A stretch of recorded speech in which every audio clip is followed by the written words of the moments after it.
When the tracklist quietly appeared online, it didn't come with fireworks. No dramatic teaser, no countdown clock in Times Square, just 9 song titles and a name at the top, Bruno Mars. Within hours, fans and industry insiders were calling it what could be the most important pop release of 2026. After years of collaborations, stadium residencies and carefully curated silence, Bruno Mars is officially returning with a new solo album titled The Romantic. The 9-track project featuring songs such as Risk It All, Cha Cha Cha, I Just Might, and God Was Showing Off marks his 4th solo studio effort and his first full-length solo body of work in over a decade. In an industry driven by constant content, this is not just another album drop. It's a calculated cultural moment. To understand why this matters, you have to understand the trajectory of Bruno Mars.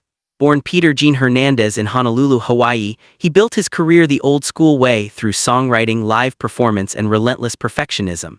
Before the world knew him as a global superstar, he was penning hits for other artists and refining his stagecraft in small venues.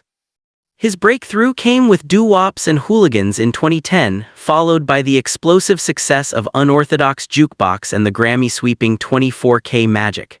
Each album didn't just sell, it shifted the sound of mainstream pop radio. Bruno Mars became synonymous with throwback funk, razor-sharp choreography, and hooks engineered to last decades. He revived live instrumentation in a streaming era dominated by programmed beats. He made retro feel urgent again. And when he teamed up with Anderson .Paak for Silk Sonic, he proved he could disappear into a duo without losing his identity. But even during that success, fans were asking the same question: when would Bruno Mars return to a fully solo era? The answer appears to be now. The Romantic is lean by modern standards, 9 tracks, no filler. Industry analysts see that as a statement. In a world of 25-song streaming marathons designed to game algorithms, brevity can signal confidence. According to early reports from label insiders, the album leans heavily into themes of vulnerability, devotion, tension, and reconciliation. The title alone suggests a man re-examining love from a more mature vantage point. The lead single, I Just Might, debuted in January and quickly surged to the top of streaming platforms. Its minimalist arrangement, anchored by live drums and falsetto-driven melodies, felt intimate compared to the bombastic horns of his earlier eras. Music critic Alan Light recently commented on SiriusXM, "Bruno Mars doesn't chase trends. He studies the room, waits until the noise peaks, and then delivers something timeless. That's what separates him from his peers." Behind the scenes, sources close to the production say the album was crafted over several years in Los Angeles and Las Vegas, often in between Mars' record-breaking residency shows. Musicians who participated in the sessions describe an artist obsessively focused on detail. One studio engineer speaking on background said, "He'll redo a vocal line 20 times if it doesn't feel honest. Not perfect, honest. That's the difference." That obsession with authenticity may explain why Bruno Mars releases music less frequently than many of his contemporaries. While pop culture cycles move at lightning speed, his strategy resembles that of legacy artists who prioritize longevity over saturation. It's a risky model in the streaming age, but history suggests it works for him. The tracklist itself hints at emotional range. Risk It All suggests high-stakes devotion. Why You Wanna Fight points toward relational conflict. God Was Showing Off feels almost cinematic in title alone, and then there's Dance With Me, which many fans speculate could be the album's celebratory closer, a reminder that even heartbreak can live on the dance floor. Producers who have worked in adjacent circles describe Mars as both collaborative and fiercely protective of his sound. Grammy-winning producer Mark Ronson once said in an interview, "Working with Bruno is like working with a director who hears in color. He doesn't just want a good record. He wants a record that feels like a scene in a movie." That cinematic instinct has long defined his work, from the choreography of Uptown Funk to the emotional build of When I Was Your Man.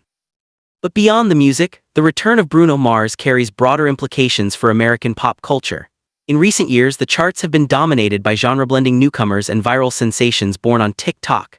The ecosystem rewards immediacy, yet Mars represents something different: craftsmanship. He reminds audiences that live bands, structured songwriting, and stage presence still matter.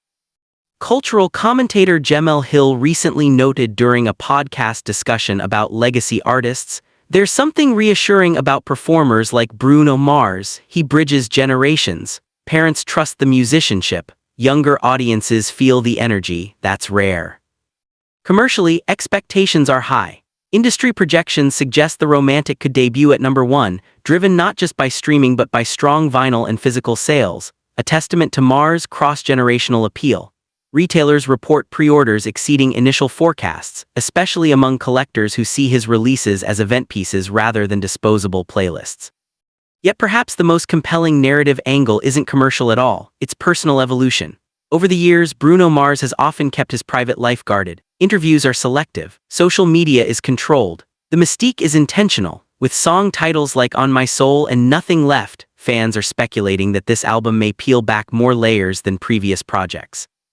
A longtime touring musician who has worked with Mars described him as quietly sentimental. He added, "He jokes around a lot, but when the lights go down and it's just the band, he talks about legacy. He talks about whether the songs will matter in 30 years. That question, will it last, seems central to everything he does." In a music economy built on speed, Bruno Mars operates on patience. In a culture obsessed with reinvention, he refines. And in an era when controversy often fuels attention, he relies on craft. There have been no public feuds tied to this album rollout. No headline-grabbing scandals, just music. For American audiences, that restraint feels almost radical. The broader impact on the industry could be significant. If the romantic performs as expected, it may reinforce the viability of shorter, tightly curated albums. It may encourage labels to invest again in musicianship-driven pop.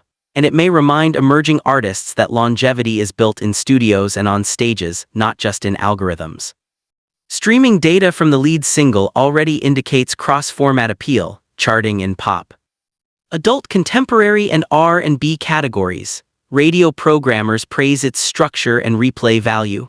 "It's rare to get a song that works in so many formats without sounding generic," said one major market radio director. "That's a Bruno Mars signature." As anticipation builds toward release week, the conversation is less about whether he can score a hit and more about whether he can once again shift the tone of mainstream pop. History suggests he can. Few artists have navigated the transition from early 2010's radio dominance to mid-2020's relevance with such precision. And then there's the live factor. Insiders hint that a limited tour announcement could follow the album's debut. If that happens, demand is expected to be immediate. Bruno Mars concerts are widely regarded as masterclasses in performance, tight choreography, live horns, seamless transitions. In a post-pandemic concert economy where audiences crave experience over spectacle, his brand of showmanship feels uniquely positioned. Ultimately, The Romantic is more than a collection of songs. It is a reassertion of identity. It signals that Bruno Mars is not content to live off nostalgia or collaborations. He is stepping back into the center of his own narrative. For fans who grew up with his early hits, this moment feels cyclical. For younger listeners discovering him through streaming playlists, it feels new. That duality may be his greatest strength. As the industry watches closely, one truth remains clear: Bruno Mars has never been just a hitmaker. He is a curator of eras. Each release defines a chapter in American pop culture, sonically, visually, emotionally. And now, with 9 carefully chosen tracks and a title that promises intimacy, he is inviting audiences into the next one. Whether The Romantic becomes his most commercially successful album or simply his most personal, its arrival marks a pivotal chapter. In a landscape where attention is fleeting, Bruno Mars continues to bet on timelessness. If history is any indication, that bet may once again pay off, not just in chart numbers but in cultural memory. Bruno Mars is stepping back into the spotlight with a momentum that feels both nostalgic and refreshingly new. After years of selective releases, high-profile collaborations, and record-breaking live performances, Bruno Mars is once again commanding national attention with his latest musical chapter. For American audiences who grew up with his chart-topping anthems and Super Bowl-defining performances, this moment signals more than a comeback. It marks a cultural reset. From his early breakthrough with Doo-Wops and Hooligans to the Grammy-dominating success of 24K Magic and the critically acclaimed Silk Sonic era, Bruno Mars has built a reputation on precision, musicianship, and timeless songwriting. Unlike many pop stars driven by viral trends, Bruno Mars has consistently prioritized live instrumentation, vocal excellence, and tightly crafted production.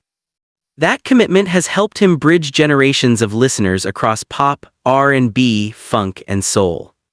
Why does this matter now? In a fast-moving digital music landscape, Bruno Mars represents longevity and artistic control, qualities that resonate strongly with U.S. audiences seeking authenticity. His return isn't just another release, it's an industry moment. Watch the full report to explore what this means for Bruno Mars, the music industry, and the future of American pop culture.